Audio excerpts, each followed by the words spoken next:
sebentar lagi kita coba kuras habis ini. Bagaimana caranya biar teman-teman di seluruh Aceh bisa mengikuti jejak kalian ini.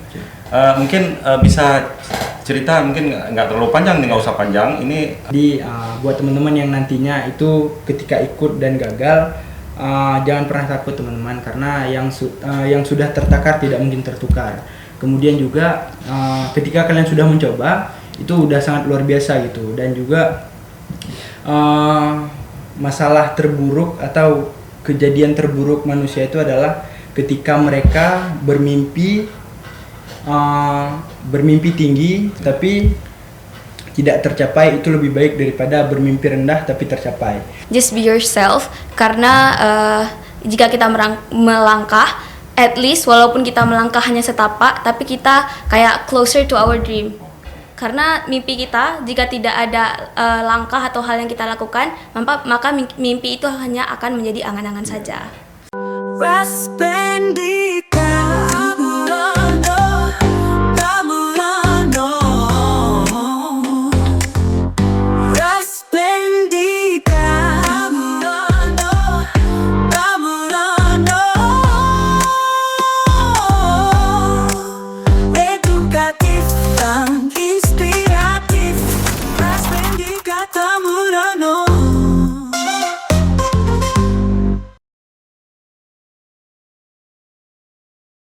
Assalamualaikum warahmatullahi wabarakatuh. Bertemu lagi bersama saya dalam acara podcast Raspendika Tamerno, UPTD Balai Tekomdik Dinas Pendidikan Aceh. Kegiatan ini dirancang dalam tajuk seputar perbincangan edukasi Aceh kita. Hari ini telah hadir bersama kita dua orang yang sangat hebat, yaitu Duta SMA tahun 2025 yang telah bertanding di nasional pada bulan Oktober ya, Agustus 2025. Baik, podcast hari ini mengangkat tema Duta SMA bukan tentang kompetisi tapi kontribusi. Sebelum kita berbincang lebih jauh, kita akan menyapa dulu dua tamu kita terhormat ini, adik-adik yang ganteng dan cantik. Ada Ryan dari SMA 1 ya? Iya benar Pak. Kemudian ada Bunaya dari SMA Sukma Bangsa Pidi. Sebelum kita berbincang lebih jauh, alangkah baiknya kita perkenalkan diri dulu dari Bang Ryan pertamanya. Baik. Assalamualaikum warahmatullahi wabarakatuh. Perkenalkan, nama saya Muhammad Ryan. Saya merupakan salah satu siswa dari SMA Negeri 1 Banda Aceh dan saat ini saya menjabat sebagai Duta SMA Provinsi Aceh tahun 2025. Siap. Hai semuanya, perkenalkan saya Bunaya Fatiniati dari SMA Sukma Bangsa Pidi. Oke. Baik, sebagaimana kita ketahui bahwasanya Duta SMA ini adalah program dari Direktorat SMA di Kemendikdasmen ya, Kemendikdasmen. Jadi dia mulai dari tahun 2022. Ya, benar. Kalau tidak salah 2022. Aceh juga telah mengikutkan sejumlah pesertanya. Iya. Ada dari 2022 sampai 2025 kalian ikut mengambil bagian di Duta SMA tahun ini. Jadi baik, sebelum kita lanjutkan, saya ada pantun ini. Jadi ada pantun. Jadi pantunnya, jalan-jalan ke kota Sigli, pulang beli bakso sapi di Simpang Kenari. Oke. Duta SMA datang untuk berbagi, isi podcast untuk berbagi informasi. Oke. Baik, sebagai mana kita ketahui, tahun ini memang Kementerian Pendidikan telah melakukan berbagai upaya untuk meningkatkan kualitas pendidikan di bangsa ini. Tidak termasuk di Aceh. Saat ini kalian sebagai generasi muda yang saat ini sedang menempuh pendidikan di sekolah SMA, tentunya di SMA 1 Banda Aceh dan SMA Sukma Bangsa PD. Hari ini datang ke podcast Raspendika yang ada di UPTD Balai Tekomdik Aceh. Selamat datang yang pertama dari Bu Naya dari Sigli. Ini jauh-jauh datang ke sini dengan apa kemarin? Naik transportasi di jalan, Pak. Oke, diantar sama orang tua ya? Iya. Siap. Jadi kalau si Ryan memang di sini beliau. Baik, mungkin ada beberapa kita diskusi panel aja. Ya, Pak. Ada beberapa mungkin yang perlu kita sampaikan nantinya kepada teman-teman di seluruh Aceh, bahkan Indonesia jadinya. Ya, benar, Pak. Jadi apa yang kalian rasakan selama di dalam mengikuti Duta SMA tahun 2025? Yang hal ini nanti harus kita berbagi pada teman-teman biar teman-teman di luar juga termotivasi apa yang kalian jalankan selama di Duta SMA. Ya, Pak. Dan juga Ryan bulan yang lalu sudah Audiensi. presentasi dengan Kepala Dinas Pendidikan Aceh di depan Pak Kabid, kemudian yang disampaikan terkait dengan tugas RTL kalian semua. Jadi ada beberapa yang perlu kita sampaikan. Itu yang pertama,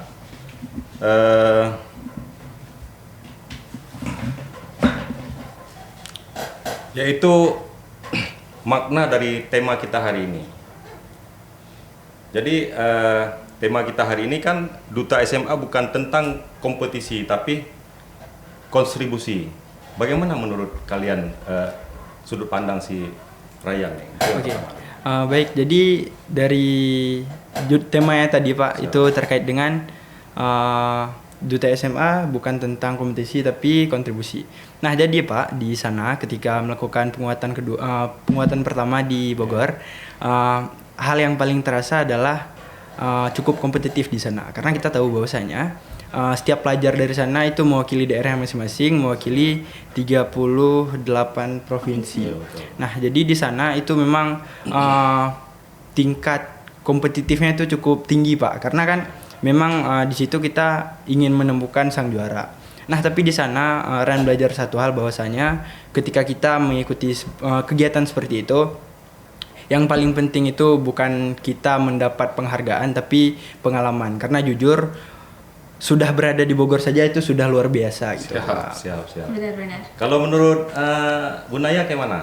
Pertama saya setuju ya Pak dengan yang Ryan bilang itu bukan tentang kompetisi tapi di sana jiwa kompetitifnya tinggi. Yang saya rasakan ketika saya menurunkan ego saya untuk tidak terlalu berkompetisi, saya merasa kekeluargaan di sana itu sangat optimis gitu untuk membangun sebuah keluarga Tetra Dharma. Itu nama angkatan kami Pak, angkatan keempat Tetra Dharma gitu. Dan kontribusi ini bagi Naya sendiri itu seperti kita tuh berkontribusi positif kepada masyarakat, tentunya tidak hanya di lingkup SMA walaupun itu utamanya, tetapi juga berdampak positif bagi masyarakat terutama di Aceh. Oke, baik. Itu awalnya informasi itu dari mana dapat sehingga bisa mengikuti dari provinsi kemudian tembus ke nasional? Mungkin bisa dijelaskan. Kalau Naya, kebetulan dari karena kan ini tahun 2025 ya Pak. Di tahun 2024 kebetulan ada Abang Leting yang tembus juga di Duta SMA sih. Oval. Iya, Oval Alfayat. Yang sekarang juga udah kuliah ya Pak di UI di Jogja.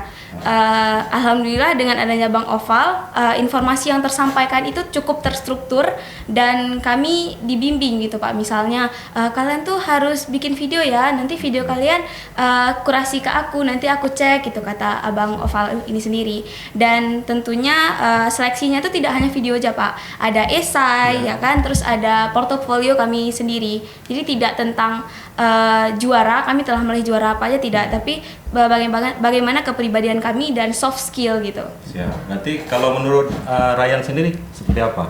Gimana sehingga bisa tembus ke nasional? Oke, jadi ceritanya itu ini 2024 Pak. Betul. Jadi ketika itu sekolah kami itu ada supporter ya, itu event DBL di basket di GOR USK.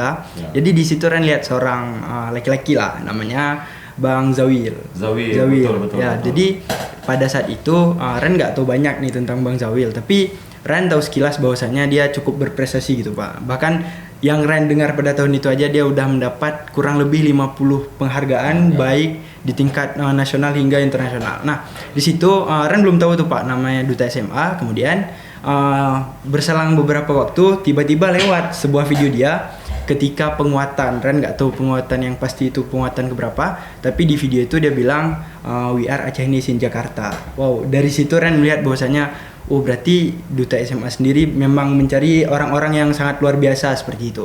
Nah, dari situ Ren mencoba menggali lebih dalam informasi terkait dengan Duta SMA gitu Pak. Jadi yang Ren pelajari dari Bang Zawil sendiri, Bang Zawil punya sebuah kegiatan yang isu tentang lingkungan Pak pada waktu itu. Nah, dari situ katanya jika ingin menjadi bagian dari Duta SMA, follow Direktorat SMA. Nah, jadi singkat cerita pembukaan Duta SMA 2024 waktu itu udah dibuka nih. Nah, terus Ren mengikuti segala tahap seleksinya dengan cukup optimis dengan segala itu dan bersaing dengan Bang Oval di tahun pertama Pak. Nah, ya Bang Oval. Nah, jadi pada waktu itu Ryan dan Oval tidak berkompetisi sangat gimana, tapi kayak memang membangun relasi gitu Pak. Saya tanya-tanya juga, saling support gitu. Tapi Allah berkata lain, di tahun pertama Ryan tidak diizinkan untuk lewat. Kemudian itu sempat drop beberapa hari itu Pak, karena memang Ren udah gigih bahwasanya kan udah lewat di tahap kedua tuh. Di tahap pertama udah lewat di tahap administrasinya, di tahap wawancara jatuh. Di itu memang benar-benar sakit gitu, kayak harus belajar banyak dan mengevaluasi segala hal. Kemudian di tahun selanjutnya gitu juga Pak, Ren mencoba kembali dengan segala usaha dan persiapan yang lebih matang. Ren mengevaluasi segala hal dan kemudian alhamdulillah diumumkan lolos seleksi pertama. Itu Ren tahu seleksi pertama belum buka Pak, karena kan websitenya itu sendiri sering error karena pendaftarnya sendiri banyak. Itu lagi ngaji ceritanya, lagi di balai, ditelepon sama abang saya yang kemarin, Bang Peter yang di UI itu, dibilang, Dik, pengumumannya udah dibuka nih, udah ada nih. Oke, Ren nggak berani buka. Ren bilang nggak apa-apa, biar kakak buka aja. Terus di itu dia buka, Dik, kamu harus lebih semangat lagi. Di itu Ren udah drop Pak, itu kayak dibilang oh berarti nih belum rezeki nih. Terus dibilang saking semangatnya. Iya, saking semangatnya dibilang kamu harus bersemangat gitu karena kamu lanjut ke tahap 2. Nah, di situ Ren memang mempersiapkan segala hal Pak. Hingga Ren mencetus sebuah program Aksara. Nah, jadi program Ren sendiri ini berfokus kepada teman-teman SMA khususnya itu yang mulai kehilangan kesadaran tentang pentingnya etika, adab dan segala macam gitu Pak.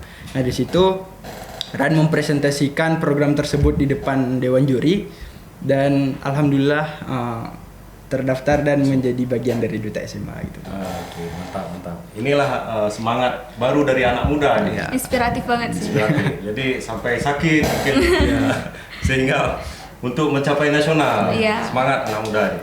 Jadi bisa dijelaskan seleksi di tingkat provinsi atau nasional apa yang perlu disiapkan mungkin? Mungkin dari Bunda ya, tadi udah Naya bilang juga bahwasanya seksi administratifnya tuh berbentuk seperti surat keterangan dari sekolah ya kan, surat aktif gitu Pak. Lalu ada portofolio. Nah, di portofolio ini lumayan banyak yang diminta, misalnya bisa berbahasa apa aja gitu, bilingual kan. Lalu ada soft skill, hard skill, sama prestasi. Nah, waktu itu karena sebenarnya Naya ini tidak terlalu berprestasi. Naya itu terakhir kali menjadi juara itu di tingkat provinsi di lomba cerdas cermat wawasan kebangsaan. Jadinya Naya membawa bekal semangat tuh dari juara 3 ini yang Naya tempatkan di nomor 1 portofolio tentang prestasi. Lalu di soft skill, hard skill itu seperti misalnya public speaking, karena juga wakil ketua OSIS ya kan Pak. Jadi public speaking ini adalah salah satu kunci utama Naya berperan sebagai Duta SMA sebenarnya. Lalu ada video, pembuatan video. Setelah itu seksi tahap pertama. Nah, setelah dikurasi ternyata alhamdulillahnya lolos ke seksi tahap 2. Nah, di tahap 2 ini kami wawancara. Namun di wawancara ini tidak hanya wawancara yang bertanya saja, tapi kami juga presentasi tentang program kami. Nah, kebetulan kan tadi kalian Aksara, kalau Naya Bintang. Berani, inovatif, nyata, tangguh, aktif, nasionalis, dan gemilang. Lumayan panjang ya Pak ya. Alhamdulillah juri tertarik gitu, dan alhamdulillah Naya juga one shot jadi duta SMA langsung di 2025. Oke, berarti sangat terkuras energi kalian ya. Lumayan Nah, Pak. Jadi dengan portofolio yang sangat panjang, ya mungkin itu memang harus punya bakat sendiri dia Iya. untuk bisa lolos, karena harus punya medsos. Karena semua itu kan di-upload di medsos Medsos. kalian masing-masing. Iya, Pak. Saling berbagi dengan teman-teman, akhirnya yang dilihat mungkin apa? Banyaknya yang nonton atau seperti apa di medsos itu? Kalau dari yang Ran lihat nih Pak, kalau mereka tidak menyebutkan secara eksplisit apa kriteria penilaian, tapi dari yang Ran lihat, ini di bagian administratif ya, itu bukan berapa banyak prestasi yang dia punya Pak, karena pernah itu dia punya puluhan prestasi, dia pernah upload Pak tapi nggak lolos. Tapi direktorat sendiri mencari bahwasanya bagaimana kita belajar daripada pengalaman dan prestasi yang kita raih. Misalnya nih, kayak Ryan pernah ikut jadi peserta Jambore Nasional pada tahun 2022. Nah dari situ Ran belajar banyak hal. Kemudian Ran cantumkan hal tersebut di dalam portofolio tadi Pak. Kemudian dengan pengalaman organisasi, ya soft skill kayak hard skill juga yang dibilang sama Bu Naya, itu kayak edit atau apa segala macam gitu Pak. Jadi ada trik and tip khusus Kak untuk bisa kawan-kawan ini, kan kalian udah masuk nih. Untuk tahun ke depan kalian nggak bisa ikut lagi kan? Enggak, Karena Pak. cuma sekali bisa ikut. Iya. Jadi coba berbagilah bagaimana informasi itu biar kawan-kawan di seluruh Aceh ini bisa juga mengikuti jejak kalian ini. Baik Pak. Coba dari. Jadi kalau buat tips and trick dari Ryan itu sebenarnya mulai dari sekarang itu kan waktunya cukup masih panjang ya. Iya, iya. Itu teman-teman bisa mulai mengumpulkan prestasi dan portofolionya mulai dibenahi gitu Pak.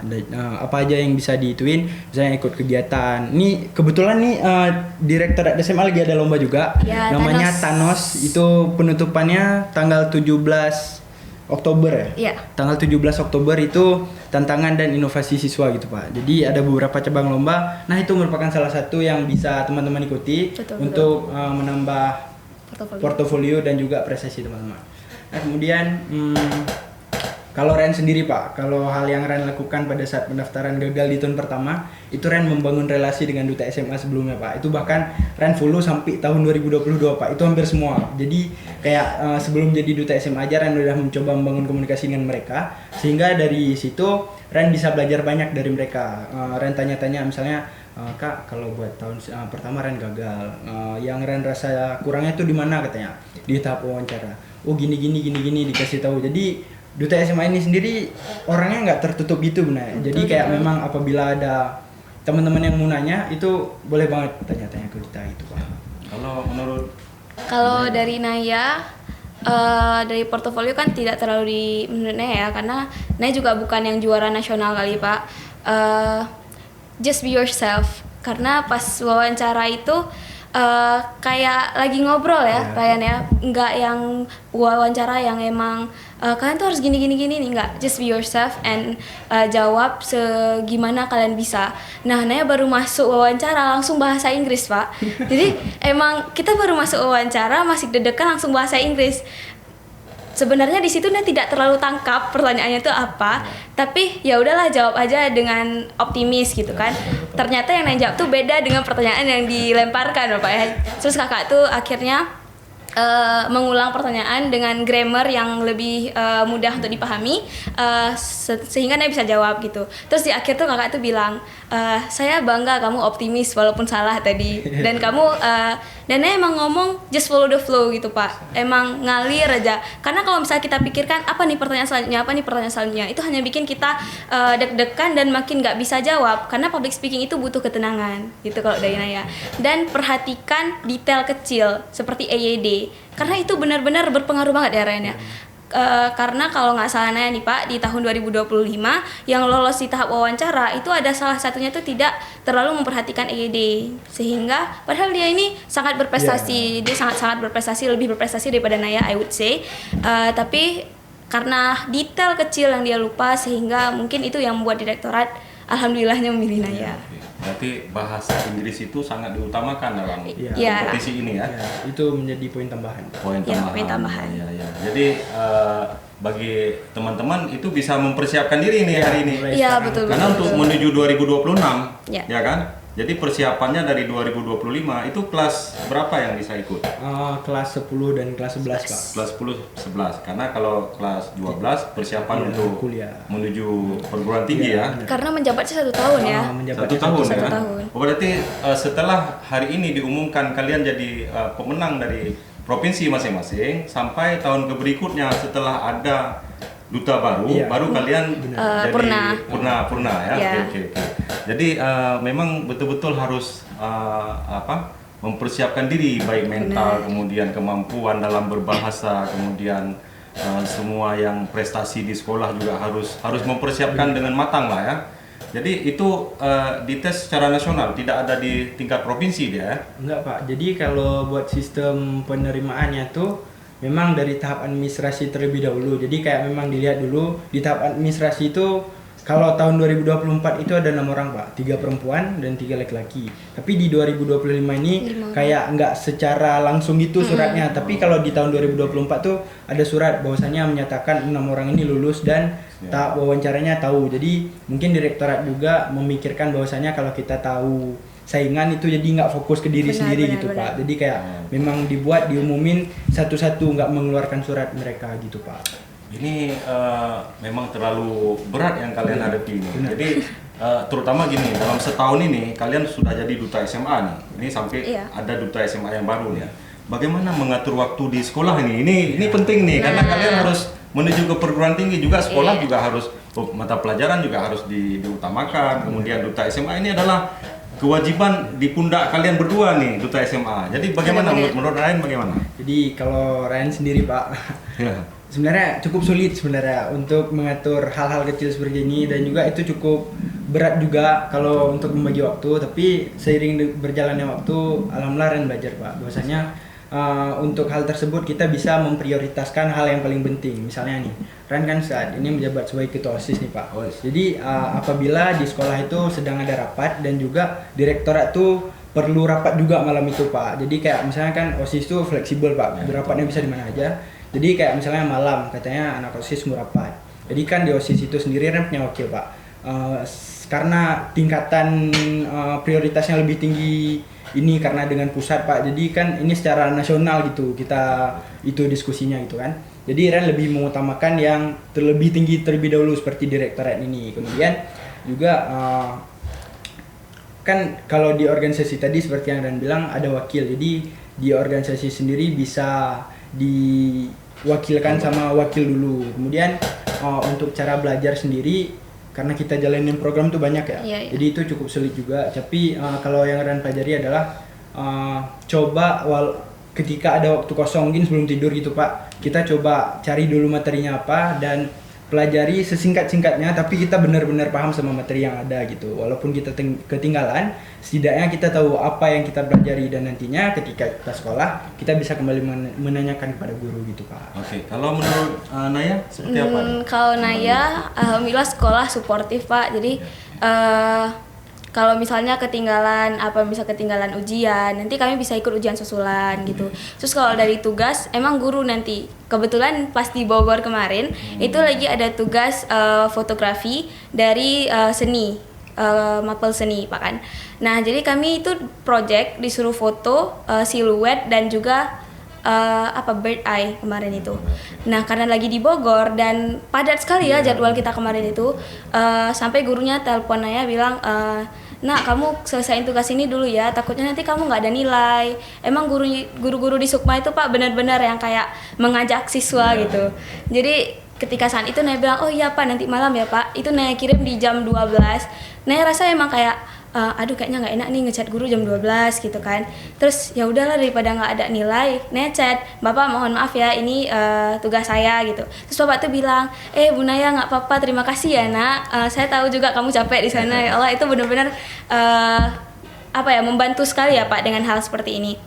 Namun lebih dari itu, selain menggunakan sistem prioritas, Naya juga menulis. Jadi, hari ini tuh ini kegiatan kita, besok gini, besok gini. Kalau misalnya ada yang memang bentrok, jika ada yang lebih fleksibel untuk dipindahkan, maka dipindahkan gitu. Kebetulan salah satu program Naya juga nanti akan bikin duta Sukma. Ada 3 bidang, literasi, persahabatan dan juga lingkungan. Nah, karena ini bulan depan, jadi saya perlu mempersiapkannya dengan sangat-sangat matang. Sehingga saya kan ada rapat gitu, rapat dengan panitia, rapat dengan guru dan lain-lain. Kebetulan karena saya di Banda, sebenarnya hari Jumat ini rapat, tapi saya bilang mohon maaf Ibu, mohon maaf karena saya lagi di Banda nih, boleh nggak di hari Senin? Dan guru-guru memang open banget, tapi guru bilang oh boleh nak, nggak apa-apa gitu. Jadi notulensi itu benar-benar penting biar nggak lupa juga. Berarti ini ya dukungan dari orang tua yang pertama. Iya. Harus ada Itu itu. banget, keluarga. Pak. Kemudian dukungan dari sekolah dan lingkungan ini. Iya. Sekolah apakah kawan-kawan, guru, kepala sekolah itu penting untuk membagi waktu itu tadinya. Karena kalau misalnya kalian molor dari mata pelajaran juga ada masalah di ke depan nanti nilainya sedikit kan. Jadi teringat ya tahun ini Bapak juga mengikuti ikut mendampingi kalian ke Bogor. Jadi memang di sana kami juga sebagai pendamping juga dilibatkan dalam dalam perlombaan kalian di sana. Jadi memang betul-betul Direktorat SMA itu membuat kegiatan kalian itu memang berkualitas. Artinya hasil juara itu memang siap dijadikan sebagai pemimpin bangsa nantinya, apakah di daerah dia masing-masing, apakah di Indonesia lah pada umumnya. Jadi memang betul-betul sangat kompetitif dia buatnya, sehingga siswa ini harus menggali informasi dan informasi yang ada kaitan dengan proses pembelajaran kalian untuk masa depan. Karena sebetulnya pemerintah ini mempersiapkan kalian untuk jadi generasi-generasi yang memang generasi emas di tahun 2045 kalau ini. Jadi betul di sana mungkin kalian ada diberikan tugas semacam RTL ya. Iya, Pak. Itu RTL itu kan rancangan dari semenjak kalian pulang dari Jakarta dari tingkat nasional, itu kan diberi tugas RTL yang salah satunya sudah dipresentasikan di depan Pak Kepala Dinas kemarin itu. Itu RTL itu apa aja yang disiapkan, kemudian sejauh mana sudah RTL yang sudah kalian lakukan sampai bulan Oktober ini? Jadi kalau buat itu sendiri izin jawab ya. Kalau yang RTL udah kami juga melihat kondisi Pak, gimana kondisi di PD, gimana kondisi di Banda juga. Karena kalau memang dilihat gitu kan jarak kami cukup jauh Pak untuk kegiatan yang memang selalu harus berdua gitu. Misalnya sosialisasi ke sekolah-sekolah yang mengharuskan kami berdua gitu. Kayak Ghost to School. Ghost to School gitu. Karena rencana kegiatan seperti itu akan kami selenggarakan setelah TKA ataupun setelah ujian semester 5. Jadi kayak setelah ujian semester 5 kami mulai mengejar lagi RTL itu, karena jujur sekarang udah masuk waktu TKA Pak, ini nggak bisa diremehin karena memang ini penentu gitu Pak kan, tahun pertama, jadi memang benar-benar harus disiapin kegiatannya. Dan RTL-nya juga alhamdulillah udah jalan ya. Jadi kemarin juga kami sempat buat saluran Pak di WhatsApp. Saluran itu dalam 2 hari itu Pak partisipannya sampai 400 orang Pak dalam 2 hari, bahkan itu di luar dugaan ya. Iya, benar-benar di luar dugaan Pak. Nggak expect bahwasanya mereka cukup antusias untuk berpartisipasi gitu Pak. Jadi kayak saluran ini kami buat adalah untuk menyebarluaskan informasi terkait dengan program prioritas dari Direktorat SMA Dinas Pendidikan Provinsi Aceh dan kegiatan-kegiatan yang dicetus oleh Kemendikbudristek. Jadi kayak kami menjadi tangan kanannya Direktorat untuk membantu menyebarluaskan informasi tersebut kepada teman SMA di Provinsi Aceh. Benar. Siap. Jadi ini terkait dengan waktu juga ini kita kan. Jadi mungkin ada sebentar lagi kita coba kuras habis ini. Bagaimana caranya biar teman-teman di seluruh Aceh bisa mengikuti jejak kalian ini. Mungkin bisa cerita, mungkin nggak terlalu panjang, nggak usah panjang. Ini pesan atau pesan kesan lah kalian selama di nasional seperti apa, mungkin singkat aja. Jadi kalau buat pesannya mungkin Pak, untuk teman-teman semuanya mulai persiapkan diri dari sekarang, karena jujur Duta SMA ini memang mencari orang-orang yang berkualitas teman-teman. Jadi Direktorat tidak hanya mencari orang yang berprestasi, tapi memang orang yang ingin berkontribusi gitu Pak. Karena hadirnya kami di Provinsi Aceh, kami sangat berharap bahwasanya kami dapat membawa dampak, walaupun itu dampaknya karena kami pelajar gitu, jadi nggak mungkin membawa dampak bahwasanya langsung se-Aceh gitu Pak, nggak mungkin. Jadi kami mencoba semaksimal mungkin bahwasanya apabila bisa kami memang melakukan kegiatan tersebut di daerah sendiri seperti Bunaya di PD dan Randy Banda Aceh gitu. Jadi memang karena TKA juga sedikit berpengaruh gitu untuk menjalankan RTL Pak. Jadi pesannya buat teman-teman, ketika nanti udah ikut itu harus optimal, semuanya harus dikerjakan dengan serius karena kayak hal-hal kecil kayak kepenulisan itu benar-benar dinilai. Dan Ran ada sedikit pesan buat teman-teman Pak. Jadi buat teman-teman yang nantinya itu ketika ikut dan gagal, jangan pernah takut teman-teman karena yang sudah tertakar tidak mungkin tertukar. Kemudian juga ketika kalian sudah mencoba itu udah sangat luar biasa gitu. Dan juga masalah terburuk atau kejadian terburuk manusia itu adalah ketika mereka bermimpi tinggi tapi tidak tercapai. Itu lebih baik daripada bermimpi rendah tapi tercapai. Kenapa gitu? Karena kalau memang mimpinya tinggi, misalnya nih di ujian lah Pak. Jadi misalnya di ujian tuh kita mimpinya tinggi, kita harus punya nilai 100 lah gitu. Jadi itu kan kita berusaha sekeras tenaga untuk mengejar nilai 100 itu Pak. Jadi mungkin di akhirnya nanti kita cuma dapat 80 sampai 95 gitu, nggak maksimal walaupun kita udah berusaha semaksimal mungkin. Tapi apabila kita bermimpi rendah dan berhasil gitu, misalnya alah ya udahlah misalnya ke ujian nanti seberapa yang ada aja, yang penting nggak remedial gitu. Jadi kayak itu lebih bahaya Pak, karena bisa kita lihat dari cerita tadi itu kayak perbandingannya itu cukup jauh. Misalnya yang cita-citanya rendah dan tercapai itu dia ya nggak remeh, berarti sekitar 70 sampai 75 gitu. Dan itu menurut Ryan jangan ada sikap itu di teman-teman SMA. Jadi kayak seoptimal mungkin untuk mengikuti kegiatan ini karena memang benefitnya banyak banget ya. Iya, benar-benar. Jadi bisa membantu kita untuk masuk ke perguruan tinggi, membangun personal branding di media sosial gitu Pak.